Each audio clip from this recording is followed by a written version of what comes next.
안녕하세요. 딸 하나를 키우고 있는 30대 여성입니다. 제가 이렇게 사연을 쓰게 된 건 자기 유리할 대로 생각하고 멋대로 통보하는 시댁 식구들한테 환멸을 느껴서예요. 솔직히 집안 망신 같고 어디 가서 얘기하면 제 얼굴에 침 뱉기 같아서 말도 못하겠지만 저도 어디다 하소연할 곳은 있어야 할 거 아닌가요? 그래서 익명의 힘을 빌려 여기에 제 이야기를 하러 왔습니다. 남편과는 오랫동안 알고 지내던 사이예요. 남녀 사이가 아니라 친한 친구로서 말이지요. 그래서인지 서로에 대해서는 비교적 잘 아는 편이었어요. 그렇다고 어른들 말씀처럼 그 집에 숟가락젓가락이 몇 개고 뭐 그런 것까지 꿰고 있던 건 아니고요. 아무튼 남편하고 저는 둘 다 같은 고등학교를 졸업한 뒤 나란히 같은 대학에 입학했어요. 서울 중상위권 대학으로 어디 대학 다녔다고 말하기에 부끄럽지 않은 수준의 학교였지요.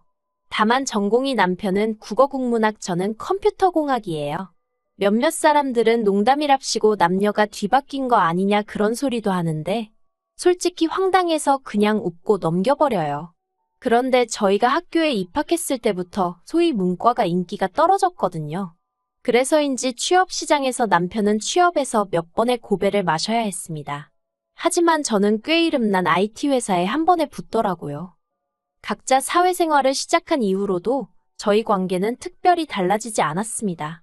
그러다 특별한 계기가 있던 것은 아닌데 알고 지낸 지 10년 차에 연인 사이로 발전하게 되었어요. 연인 사이가 되었다고 해서 솔직히 크게 달라진 건 없었지만 지나간 세월 덕분이라고 해야 할지 다른 연인들처럼 울고불고 다투고 그럴 일은 없었으니 마음은 편하대요. 그래서 무르르듯 연애하고 결혼까지 약속하게 되었습니다. 그런데 이제 와서 생각해보면 제가 너무 안일했던 것 같아요. 잘한다고 생각해서 더 알아볼 생각을 안 했거든요.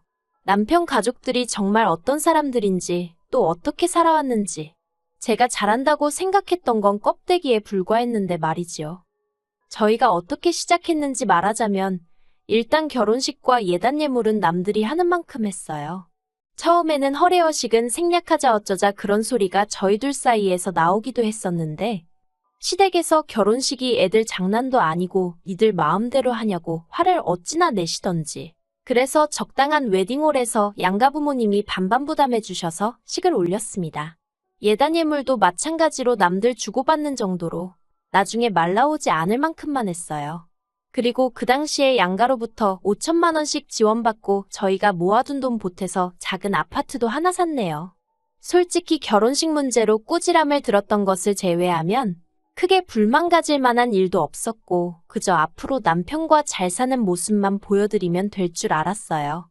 그런데 생각지도 못한 곳에서 어머님과 갈등이 생길 줄은 몰랐습니다. 그건 바로 신우 때문이었어요. 남편에게는 아래로 6살 어린 신우가 있어요. 저희가 결혼하던 당시에 신우 나이도 26으로 적지 않았고요. 그런데 어째서 그렇게 철이 안 들던지 자기가 무슨 재벌집 딸도 아니고 돈 무서운 줄 모르고 써대더라고요. 그뿐만이 아니었습니다. 툭하면 사업을 하겠느니 어쩌느니 하면서 이거 배웠다 저거 배웠다 하는데 뭐 하나 제대로 끝낸 게 없었거든요. 네일 가게를 열겠다고 2달 배우더니 어깨가 아프다고 때려치고 마사지를 배우겠다더니 이번엔 손가락이 너무 아프다고 관두고 그러다 저희가 결혼 준비로 바쁘던 시기에는 쇼핑몰을 하겠다며 또 어머님한테 3천만 원인가 받아가더라고요. 그런데 그 3천으로 산 건 죄다 자기 옷하고 구두 가방 같은 거였어요. 그러니 뭐 혹시나가 역시나라고 그것도 반년도 못 가서 말아먹던걸요. 물론 어머님 아버님이 당신들 재산으로 귀한 딸 사회경험 시켜주는 셈치고 해주시겠다는데 거기다 대고 피 한 방울 안 섞인 남인 제가 무슨 말을 하겠어요. 그리고 제가 뭐 직접적으로 피해를 입은 것도 아니고요. 그래서 저는 속으로 다들 대단하시네 생각만 했지 입 밖으로 이러쿵저러쿵 말은 단 한마디도 하지 않았습니다. 심지어 남편이 제 앞에서 신우욕을 하던 순간에도 듣고만 있거나 아니면 오히려 심한 소리는 하지 말라고 말렸지. 저까지 당신 말이 맞다고 맞장구를 치거나 그러는 일은 절대 없었어요. 그런데 신우가 결혼을 한다는 이야기가 나오면서 저는 이게 남 이야기 듣듯이 속으로 흥 하고 지나칠 수 있는 일이 아니게 되더군요. 작년 초 딸애가 유치원에 입학하면서 금전적으로 빠듯해진 저희더러 어머님께서 무리한 부탁을 해오셨습니다. 신우 시집 갈 때도 저희만큼은 해줘야 할 거 아니냐고 하시는 거예요. 처음에는 왜 저런 이야기를 우리한테 하시지 싶대요. 저희만큼 해주시던지 더 해주시던지 그거야 어머님이 알아서 하시면 되는 거잖아요. 그리고 솔직히 제가 이렇게 격한 반응을 보인 데는 다 이유가 있었어요. 제가 남편과 결혼하던 당시 결혼식 비용도 그렇고 특출나게 친정보다 시댁에서 더 해준 것 같지도 않은데 어머님은 결혼식 때 당신이 이것도 해주고 저것도 해주지 않았냐면서 생색을 무척이나 내셨습니다. 하지만 괜히 옳고 그름을 따졌다가는 어머님에게 미움을 살 것 같기도 했고 당시만 해도 저는 갓 시집온 며느리였으니까요. 그래서 그런 이야기가 나올 때면 의례껏 어머님 말씀이 맞다. 제가 참 감사하게 생각한다 그런 식으로 맞장구를 쳐드렸지요. 그런데 그게 실수였어요. 어머님은 진심으로 하신 말씀이었기에 언젠가부터는 아예 저나 남편에게 대놓고 금전적으로 이런저런 요구를 해오기 시작하셨습니다. 자식 다 키워서 장가까지 보냈으니 할 일은 다 했다 하시면서 한 달에 용돈으로 50만 원씩 보내라고 하시질 않나? 이제부터 매년 지인분들하고 여행을 가기로 했으니 당신 여행 보낼 적금을 들라고 하시질 않나? 솔직히 말해서 오히려 다른 집 어머님들은 손주를 보게 되면 자식보다 더 이쁘다며 눈에 밟힌다고 그러던데 그래서 선물도 이것저것 해주고 그러시던데 저희 시부모님은 내복 한 벌 사주신 게 없어요. 그래도 100번 양보해서 거기까진 괜찮아요. 그런데 알아서 잘 살고 있는 저희 부부더러 맨날 애만 챙기냐, 부모는 안중에도 없냐? 어찌나 말도 안 되는 말씀만 골라서 하시던지. 여기다 하나하나 다 적자면 3일 밤낮을 세워도 부족할 거예요. 정말이지 손주 질투하는 시어머니는 이 세상에 저희 어머님뿐일 겁니다. 아무튼 그런 상황에서 신우 결혼 이야기를 꺼내신 이유는 한마디로 저희 결혼은 당신이 시켜줬으니 신우 결혼은 저희더러 시켜주라는 거였지요. 황당해서 제가 어머님더러 어째서 저희가 그래야 하냐고 물었어요. 신우도 어머님 자식이니 어머님이 해주셔야 하는 거 아니냐고요. 그러자 어머님께선 옛날엔 집에 아버지가 없으면 맏아들이 아버지 역할도 하고 그랬다면서 더 이상 아버님이 경제적 능력이 없으니 저희 남편이 이어서 해야 하는 건 당연한 거 아니냐대요. 황당해서 저도 모르게 아버님이 돌아가신 것도 아니고 그렇게는 못한다 했습니다. 이제껏 신우 사업한다고 나댈 때마다 묻지도 따지지도 않고 돈 다 대주시더니 이제 와서 결혼은 저희더러 시키라는 게 말이나 되느냐고요. 솔직히 제가 시부모님 재산 탐낸다 소리 들을까봐 정말 어디에다 한 번도 말해본 적 없지만 어머님 아버님이 다 쓰시고 돌아가시지 않는 한 남기시는 재산의 반은 저희 남편 몫이라고 생각해요. 그런데 어머님 아버님은 단 한 번도 저희 남편하고 상의하지 않으시고 죄다 신우에게 퍼주셨던 겁니다.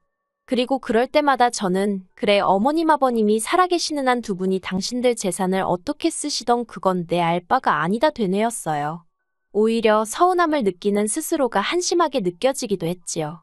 그런데 이제 와서 다 퍼주고 나니까 정작 해줘야 할 땐 해줄 능력이 안 된다고 그 책임을 저희한테 지라는 게 말이 되나요?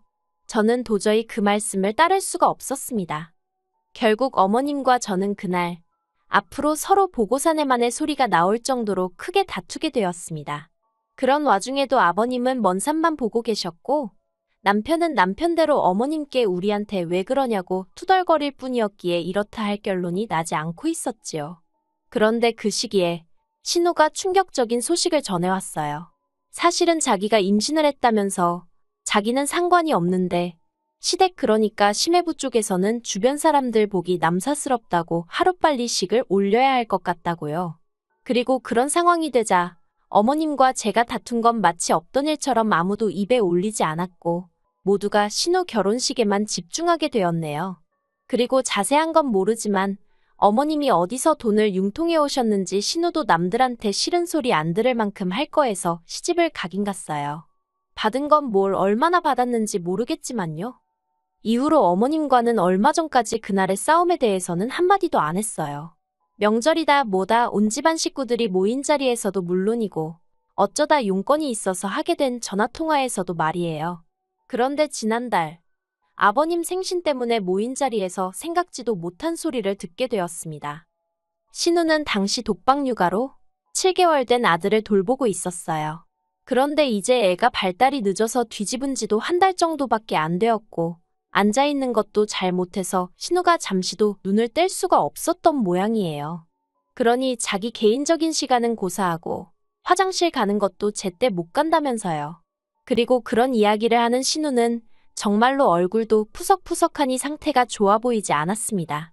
그래서 제가 많이 힘드냐니까 신우 말이 혼자서 하루 종일 애랑 실랑이만 하려니 너무 우울하고 지친다는 거예요. 그런 신우에게 제가 요새는 7개월짜리 애들도 어린이집에 가기도 하고 아니면 하루에 한 4시간 정도만 시터를 써보면 어떻냐고 그렇게만 해도 지금보단 확실히 나을 거라고 했습니다. 저는 친정어머니의 도움을 많이 받았지만 제 주변 친구들 몇몇은 그렇게 그 시기를 넘겼거든요. 그랬더니 신우가 돈이 한두 푼 들어야 말이지요 하고 한숨을 푹 내쉬는 거예요. 그리고 그제서야 저도 아차 싶었지요. 제가 남의 남편에 대해서 이러쿵저러쿵 말하기 그렇지만 신우 남편은 경제적 능력이 없는 사람이었습니다. 끈기가 없어서 한 직장에 오래 다니질 못했거든요. 그런데 남들에게 보여지는 것에는 예민했던지라 신혼 초 전세로 들어간 집은 어느새 월세로 돌리고 그 보증금으로 차를 사질 않나 무슨 오픈런인지 뭔지를 해서 1,000만 원짜리 시계를 샀다고 좋아하질 않나. 오죽하면 신우가 없는 자리에서 시부모님 두 분이 차라리 애를 지우라고 할 걸 그걸 기어이 결혼을 시켜서 이 꼴을 보고 산다고 하소연을 하실 정도였다니까요. 아무튼 그렇게 신우가 하소연을 하고 있으니 어머님이 딱하다는 표정으로 신우를 물끄러미 보시다가 저한테 할 이야기가 있으시답니다. 그러면서 당신이 진작부터 생각하고 있던 일인데 이참에 어머님 집하고 저희 집하고 팔아서 2층짜리 전원주택을 지으면 어떻겠냐대요. 그래서 1층은 어머님 아버님과 신혼애외가 살고 저희더러 2층을 쓰라나요. 그러면 애도 같이 키울 수 있고 서로 좋을 것 같다면서. 하지만 저는 소위 힘든 시기 다 지나고 이제 유치원 보내면 되는데 제가 뭐 한다고 갓난애기 키우는 신우랑 공동육아를 하나요? 제가 어머님더러 싫다고 했습니다. 어정쩡하게 답했다가 코 깨이지 싶어서 아주 단박에 싫다고 했어요. 애 키우는 게 너무 힘들어서 둘째도 안 낳았는데 이제 와서 무슨 공동육아냐고요. 그랬더니 어머님이 누가 너더러 맡아서 키우랬냐고 그냥 같이 살면서 서로 필요할 때 도와주면 되는 거랍니다. 하지만 그 시커먼 속을 누가 모르겠어요. 저 애 키울 때 어머님한테 딱 2번 봐달라고 부탁드렸는데 그 2번 다 친정부모님이 편찮으셨을 때였어요. 그런데도 아주 매몰차게 안 된다고 하셨던 분이 저희 어머님이십니다. 그런데 이제 와서 공동육아? 택도 없는 소리였지요. 그런데 제 반응을 보신 어머님은 갑자기 무슨 자동차 급발진하듯 화를 내셨습니다. 저더러 한가족이면서 너만 잘해놓고 살면 그만이냐 어쩌냐 하시더니 네 신우 고생하는 건 보이지도 않냐며 소리소리를 지르시는 거예요. 제가 순간 어이가 없어서 어머님을 멍하니 쳐다봤어요. 그러자 어머님은 누가 시어머니를 그런 눈으로 보냐면서 저한테 싸가지가 있네 없네 난리도 아니대요. 제가 이내 정신을 차리고 어머님더러 지킬 수 없는 약속을 하는 것보다 솔직한 게 낫지 않냐고. 저는 공동육아도 싫고 어머님 아버님이랑 한 집에 사는 것도 불편하다. 그런데 막말로 어머님이 무슨 으리으리한 저택에 살면서 저더러 몸만 들어와 살라는 것도 아니고 제 집까지 팔아가면서 같이 살자니 세상 천지 어느 며느리가 좋다고 하겠냐 했어요. 그리고는 그렇게 치면 신우야말로 신혼의 시댁에 들어가서 살면 되겠다고. 그러면 월세도 굳이 그쪽 시어머니가 같이 공동육아도 해주지 않겠냐고. 그리고는 신우를 바라보면서 어때요 아가씨? 지금 시댁에 전화해서 공동육아 하자고 해봐요. 그랬습니다. 그랬더니 신우가 아랫입술을 질끈 깨물고 부들거리면서 저를 노려보더라고요. 그런데 그때 남편이 제 팔목을 잡아 끌면서 일단 집에 가자입니다. 집에 가서 얘기 좀 하재요. 그래서 저도 지금 이 말도 안 되는 상황이랑 관련된 이야기면 여기서 하라고 했습니다. 나는 지금 당장 결판을 지어야겠다고요. 그랬더니 남편이 아이씨 그러더니 저더러 왜 이렇게 사람이 인색하냐입니다. 신우 결혼할 때도 한 3천만 원이라도 보태주려던 거 제가 못하게 해서 못했다면서 그 일로 자기가 지금까지 마음 편하게 신우를 대하지를 못했다나요. 어이가 없어서 제가 당신 남편더러 당신이 무슨 재벌집 아들도 아니고 그렇다고 자수성가한 사업가도 아니고 하다못해 개천에서 난 용도 아니면서 무슨 여동생 시집 가는데 3천만 원이나 해주냐고 뭐라고 했던 건 사실이에요. 그런데 생각해보세요. 당시 남편이 벌어오는 연봉이 3천인가 그랬습니다. 그러니까 숨도 안 쉬고 1년 내내 번 돈을 그대로 신우한테 갖다 주겠다고 한 거예요. 그러면 어떤 와이프가 우리 남편 멋지다고 대단하다고 당장 가서 주고 오라고 그러겠어요? 그런데 남편은 제가 시댁 식구들한테 야박해서 그런 거랍니다. 그리고는 한다는 말이 신우 시집 갈 땐 자기가 저한테 져줬으니까 이번엔 저더러 자기한테 져달라나요? 말 같지도 않아서 제가 남편더러 그럼 아파트 팔아서 당신 목 가져다가 그거 보태서 집 짓고 온 가족이 오손도손 모여 살라고 했습니다. 솔직히 애까지 있는 마당에 저라고 그런 말을 하기가 쉬웠겠어요? 그런데 오죽 답답했으면 저도 에라 모르겠단 심정으로 뱉어버린 거지요.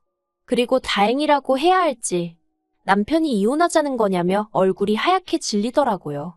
그리고는 이내 저는 정작 이혼 두 글자는 꺼내지도 않았는데 혼자서 난리가 나서는 어떻게 이혼 소리를 하느냐면서 자기가 순간 생각을 잘못해서 그런 거라며 이혼은 꿈도 꾸지 말라대요.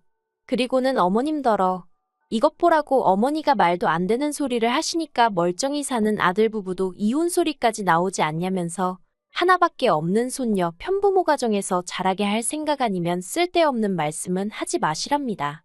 자기도 헛소리를 해놓고 아주 그냥 어머님한테 죄다 덮어 씌우고 있더라니까요. 어이가 없고 웃기지도 않는 상황이었지만 저는 저대로 나서지 않고 가만히 있었습니다. 그리고 결국 집을 팔고 전원주택 어쩌고 소리는 쏙 들어갔어요. 어머님도 남편이 그렇게 대들고 난 이후로는 말 한마디 한마디 조심해서 하시는 눈치고요. 그런데 정작 신우 혼자 그 공동육아 단어에 꽂혀가지고는 어머님한테 걸핏하면 같이 살자고 조르기 시작한 모양입니다. 어머님한테 며느리가 이렇게 말해도 될지 모르겠는데 본인 발등 본인이 찍으신 거지요 뭐. 아무튼 저나 남편은 그 일에선 빠지게 돼서 다행인 것 같습니다.